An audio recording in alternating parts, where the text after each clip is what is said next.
This is our pole pocket panel with hook belt and back tabs.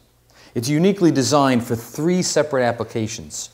Now I'm going to show you the first, which is using a decorative rod.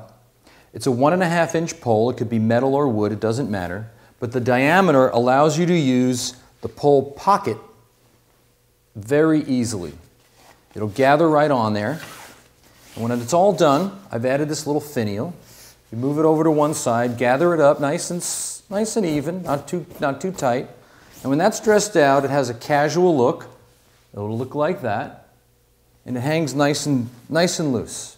Now the second one is also a gather, but instead of using the pocket, we're going to use the tabs that come on the back.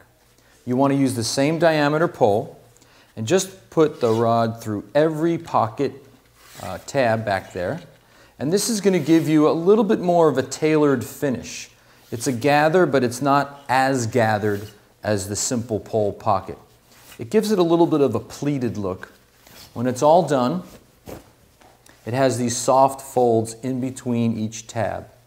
So it's a little bit more formal than just the pole pocket. And it'll look like that when it's done. Now the third one is going to require you to put in the drapery hooks. You'll be given a set of these. And here's how we do this. You're going to use not the tab, but the hook belt. Place that in there so that when you're done, the top of the hook is about 1/2 inch from the top of the drape. And then you go to the next one, and try not to just grab the hook belt, because it's not very stable. It could wiggle back and forth and the drape will flop over. So you want to grab some of the fabric behind it. But when you do that, you have to be careful, because you can poke yourself, but it'll also get what we call a shiner. And that means that it sticks out of the front like that. It doesn't look good, you're going to have to do it over. Once you get all of these in there, you're going to take 7 rings for every panel that you have, because that's how many hooks are going to be in each panel.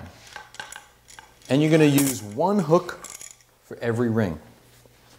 You get these on there all the way across, and when you're done, this is going to give you a little bit more of a formal look than just the gathered drapery. And it'll also allow you to open and close the drape with a lot greater ease. And there's a nice little pleat in between each, and it looks something like that when it's dressed out. Now if you follow these rules, your drapes will look great every time.